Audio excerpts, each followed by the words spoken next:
சிம்மம் ராசி நண்பேண்டா எந்த ராசிக்காரங்க கிட்ட எப்படி பழகணும் அப்படிங்கிறத இந்த பதிவில் பார்ப்போம். அதில் சிம்ம ராசி ஈடற்ற சக்தி மிகுந்தவர்கள், வெற்றி தேவதையே நம்மகிட்ட தான் இருக்குது அப்படின்னு நம்ம நினைப்பாங்க.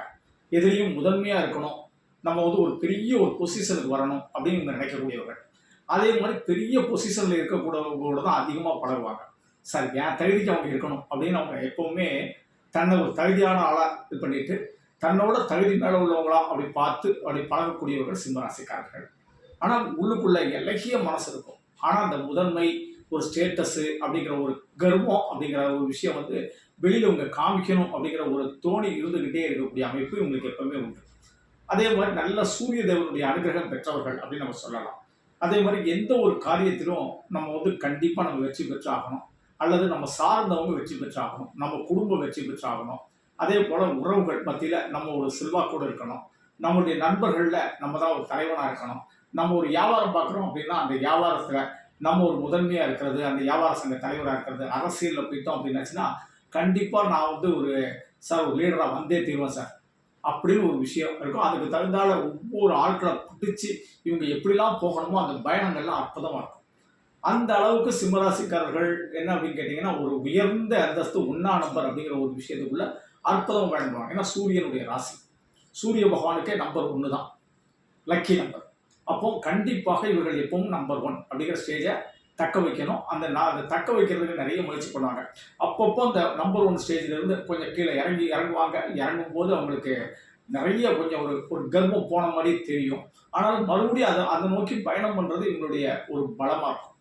ஆனால் இவங்க என்ன செய்கிறாங்க, எப்போவுமே வெற்றி, நல்ல ஒரு மனநிலை, எப்பவுமே சந்தோஷமாக இருக்கணும். அதே மாதிரி காதல் மனநிலை, நல்ல குடும்பத்தை பேணி காக்கணும், குடும்பத்தினுடைய அந்தஸ்துகளை பெருசாக்கணும், குடும்பத்தில் எல்லாருக்கும் வேலை வாங்கி கொடுக்கணும், எல்லாரும் நல்ல வேலை பார்க்கணும், நல்ல இடத்துல தனக்கு திருமணம் முடியணும். அதே மாதிரி நம்ம குடும்பத்தில் உள்ளவங்க நல்ல ஒரு பொசிஷனில் இந்த இடத்துல பார்த்து கல்யாணம் முடிக்கணும். இப்படி ஒவ்வொரு நினைப்புமே ரொம்ப சூப்பராக இருக்கும். ரொம்ப வெற்றியை நோக்கி பயணமாக இருக்கும். ஒரு தைரியம், ஒரு பராக்கிரம சக்தி இவங்க மிகுந்தவர்களாக இருப்பார்கள். எல்லாத்தையும் அதே போல் வந்து அதே போல் தன்னை ஒரு தலைவனை ஏற்றுக்கிறவங்கள அரவணைச்சு போகிறதுல இவங்க தான் பெஸ்ட்டான ஆளுன்னு சொல்லலாம். அந்த அளவுக்கு இவங்களுடைய பயணம் இருக்கும். இந்த சிம்ம ராசிக்காரங்கிட்ட மற்ற ராசிக்காரங்க எப்படி பழக முடியும், இல்லை அந்த சிம்ம ராசிக்காரங்க மற்ற ராசிக்காரங்கிட்ட எப்படி பழகுவாங்க அப்படிங்கிறத பார்ப்போம். இதில் முதல்ல மேச ராசியும் விருச்சிக ராசியும் செவ்வாய் பகவானுடைய ராசி. கண்டிப்பாக இவங்கள்ட்ட வந்து அப்படியே பவ்யமாக பழகுவாங்க. ஆனால் சில நேரங்களில் என்ன செய்வாங்க அப்படின்னு கேட்டிங்கன்னா, செவ்வாய் ஒரு பவர் தான். எப்படி சூரியன் ஒரு நம்பர் 1 பவரோ அதே மாதிரி செவ்வாய் ஒரு நம்பர் 1க்கு அடுத்த ஸ்டெப்பு பவர்.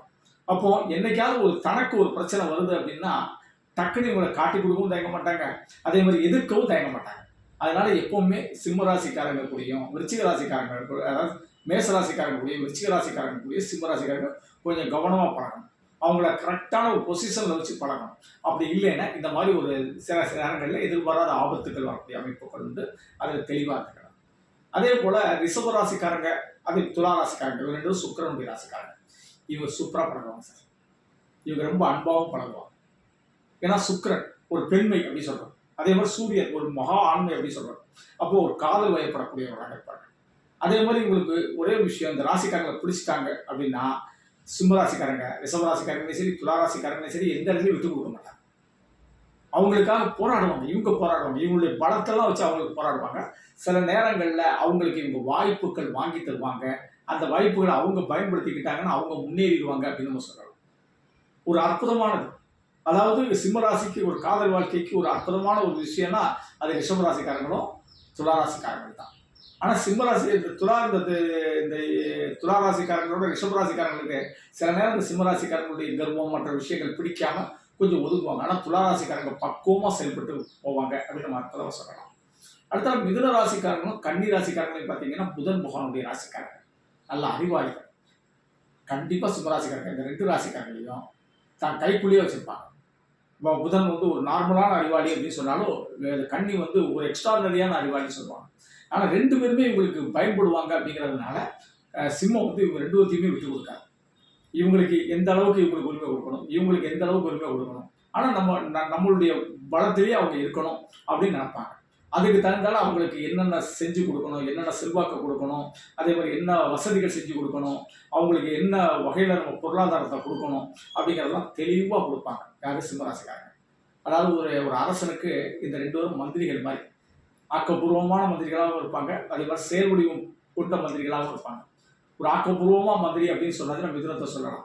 சில செயல் வடிவங்களை செய்ய முடியாத விஷயங்களை செய்யக்கூடியவர் கன்னி ராசின்னு சொல்லலாம். அப்ப இவங்க 2 பேரும் இருந்தா தான் ஒரு தலைவனால ஆட்சி ஆள முடியும். அப்ப சிம்மத்தால பலம் வரணும்னா இவங்க 2 பேருடைய பலம் வேணும். அதனால இவங்க வந்து இவங்களுடைய சில விஷயங்கள இந்த சிம்ம ராசிக்காரங்க கண்டுக்கிட மாட்டாங்க. அதே மாதிரி சில விஷயங்கள அவன் செஞ்சுட்டு போறான்யா அப்படின்னு நினைச்சுவாங்க. விட்டுட்டு போவாங்க. அதனால ஒரு ஒரு ஆழ்ந்த நட்பு இவங்க கூட ரொம்ப காலமா அந்த நட்புகள்லாம் கூட என்ன செய்யும் இருக்கும். ஆனா இந்த 2 ராசிக்காரங்களும் எனக்கு ஏதாவது ஒரு விஷயத்துல இவங்களை பிடிக்காம போயிட்டுது அப்படின்னாச்சுன்னா கண்டிப்பா சிம்மராசிக்காரங்களை அண்டர் கிரவுண்ட்ல குளிக்க வச்சு கவுத்துருவாங்க அப்படின்னு அசால்ட்டா சொல்லலாம். அதில் கொஞ்சம் கன்னிராசிக்காரங்க கொஞ்சம் எக்ஸ்ட்ரா நிறைய கவுத்துருவாங்க. அப்போ அவங்களுடைய கெப்பாசிட்டி அவங்க எந்த இடத்துக்கு போகணும்னு நினைக்கிறாங்களோ அது சிம்மராசியால போக முடியாம கூட போயிடும். புரிஞ்சுக்கிட்டா? இதில் கொஞ்சம் கவனமா இருக்கும். அடுத்த கடகராசிக்காரங்களை பார்த்தீங்கன்னா ரொம்ப அன்பு பெற்றவர்களாக இருப்பாங்க. அதனால சிம்மராசிக்காரங்களோட ரொம்ப ஒரு பரிச்சயமான ஒரு சக்தி அவங்களுக்கு கிடைக்கும். ஒரு அந்யோன்யமான உறவுகள் அவங்களுக்கு அற்புதமா கிடைக்கும். அதே மாதிரி சிம்மராசி கடகராசி அதிகமாக விரும்பும் அப்படின்னு நம்ம சொல்லலாம். அதே மாதிரி கடகராசியும் சிம்மராசியை சூப்பராக விரும்பும். அதாவது சூரிய சந்திரன் போல வாழணும் அப்படின்னு நம்ம சொல்லுவாங்க. அந்த அளவுக்கு அன்பு பாசம் இவங்களுடைய சக்தியை அவங்க பயன்படுத்துறது, அவங்களுடைய புரிதல்களை இவங்க பயன்படுத்துறது ரொம்ப அற்புதமா இருக்கும். அதனால இந்த கடகத்துக்கும் சிம்மத்துக்கும் பேரன்பு உண்டு. பெரிய நண்பன்டா அப்படின்னு சொல்லலாம். காதல் வாழ்க்கை இருக்கலாம். கணவன் மனைவியா மாறக்கூடிய அமைப்புகள் முதற்கொண்டு இவங்களுக்கு ரொம்ப சூப்பராக இருக்கும். அடுத்தது பார்த்தீங்கன்னா குருவுடைய ராசிகள் அப்படின்னு சொல்றது தனுசு ராசியும் மீன ராசியும்.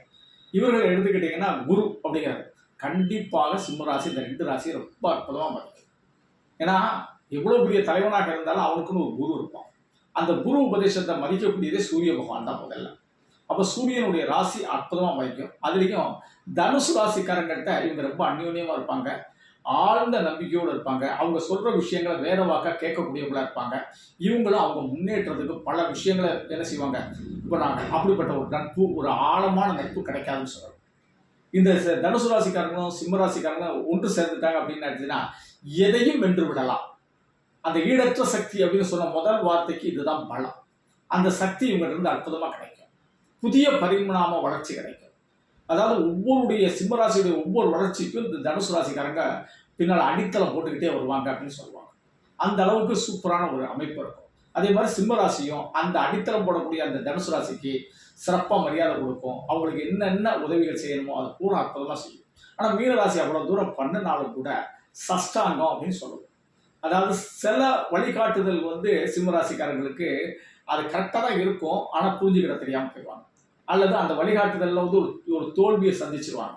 அப்போ அந்த தோல்வியை சந்திக்கும் போது என்ன செய்வாங்க, இவங்க வந்து என்ன செய்ய மாட்டாங்க, கொஞ்சம் விட்டுருவாங்க. இப்போ அன்றைக்கி தேர்தல் அனலைசர் அப்படின்னு சொல்கிறோம். ஒரு அடுத்த தேர்தலை வெற்றி பெறுவதற்குன்னு ஒரு டீம் உருவாக்குவாங்க. அதில் வந்து இப்போ இந்த மாதிரி சஷ்டாங்கமாக இருந்ததுன்னா அவங்க உருவாக்கிய பாடங்கள் எல்லாம் என்ன செய்யும், ரைட்டாக தான் இருந்திருக்கும். ஏதோ ஒரு இடத்துல தப்பு வந்துருக்கும். அந்த மாதிரி ஒரு தவறு விழுந்ததுனால இவங்க வந்து அவங்களுடைய ரிலேஷன்ஷிப்பு சில இடங்கள்ல கட் ஆயிரும் அப்படின்னு ஒரு விஷயம் இருக்குது. அது கொஞ்சம் நம்ம தெளிவாக சில விஷயங்கள் நம்ம கொஞ்சம் விட்டு கொடுத்து போனோம்னா மீனத்துக்கும் சிம்மத்துக்கும் ரொம்ப அற்புதமாக போகும். இந்த இடத்துல அடுத்தால பார்த்தீங்கன்னா மகர ராசிக்காரங்களும் கும்பராசிக்காரங்களும் சிம்மத்திட்ட அடிபடிஞ்சு போகக்கூடிய ஒரு சக்தி உண்டு. சிம்மத்தை எப்போவுமே ஒரு புகழ்ந்து பேசக்கூடியவர்கள் இவர்கள் தான். ஆனால் அவர் சிம்ம இட்ட கட்டளையை இந்த 2 ராசிகளும் பக்கவாக என்ன செய்வாங்க, அந்த கட்டளையை முடிச்சு காட்டுவாங்க அப்படின்னு நம்ம சொல்லலாம். அதனால இவங்களை வந்து ஒரு ஒரு பெரிய ஒரு அன்பின் பிடியில வந்து சூரியன் வச்சிருப்பாங்க. ஆனால் எல்லாரும் சொல்லுவாங்க சூரியனும் சனியும் தந்தை மகன் அந்த உறவுகள் சரியா இருக்கான்னு சொல்லுவாங்க. ஆனால் அதை அப்படி சொல்லவே மாட்டாங்க. நிறைய இடத்துல வந்து ஒரு சில புரிதல்கள் அப்பப்போ தந்தை மகன் இருந்தாலும் கூட தந்தை தான், மகன் தான். ஆனால் இந்த இடத்துல வந்து என்னை பொறுத்த புரிதல்கள் உண்டு அப்படின்ற. அதனால இட்ட கட்டளையை அற்புதமாக செய்யக்கூடியவர்கள். அதே போல வந்து இவங்க என்ன அவங்ககிட்ட கேட்காங்களோ அதுவும் சூரிய பகவான் செஞ்சு கொடுப்பாரு அப்படின்னு நம்ம சொல்லலாம். அந்த அளவுக்கு ரொம்ப சூப்பர். அதுலேயும் கும்பம் வந்து இது ரொம்ப பலம் அப்படின்னு சொல்லலாம். ஒரு உயர்வுக்கு, மிகப்பெரிய உயர்வுக்கு, அந்த சிம்மத்துடைய உயர்வுக்கு இந்த கும்பம் வழிகாட்டியாக இருக்கக்கூடிய அமைப்புகளும் ரொம்ப அற்புதமாக இருக்கும். புரிஞ்சுக்கிட்டா? அந்த அளவுக்கு பார்த்தீங்க அப்படின்னாச்சுன்னா சிம்ம ராசிக்காரங்கிட்ட எந்தெந்த ராசிக்காரங்க எப்படி பழகலாம் அப்படிங்கிறத நம்ம இந்த பதிவில் பார்த்தோம். இன்னும் அடுத்தடுத்த ராசிகளை பார்ப்போம். இதை தொடர்ந்து நம்ம இந்த பதிவுகளை பார்ப்போம். நன்றி. தெய்வீகமாக 98 42 52 16 69 இதனுடைய செல் நம்பர். இந்த நம்பரில் அப்பாயின்மெண்ட் வாங்கிட்டு சென்னை தூத்துக்குடியில் சந்திக்கலாம். அப்படி இல்லை செல்ஃபோனில் தான் ஜோதிடம் கேட்டீங்கன்னா இதான் எனக்கு கூகுள் பே நம்பர். உங்களால் முடிஞ்ச அமௌண்ட் பே பண்ணிட்டு வாட்ஸ்அப்பில் date of birth, place of birth, time of birth, name of birth இதெல்லாம் பதிவு பண்ணுங்க. அதுக்கப்புறம் நான் டைட்டாக அந்த டைமில் கால் பண்ணி சொல்லியிருக்கேன். நன்றி தெய்வீகமாக.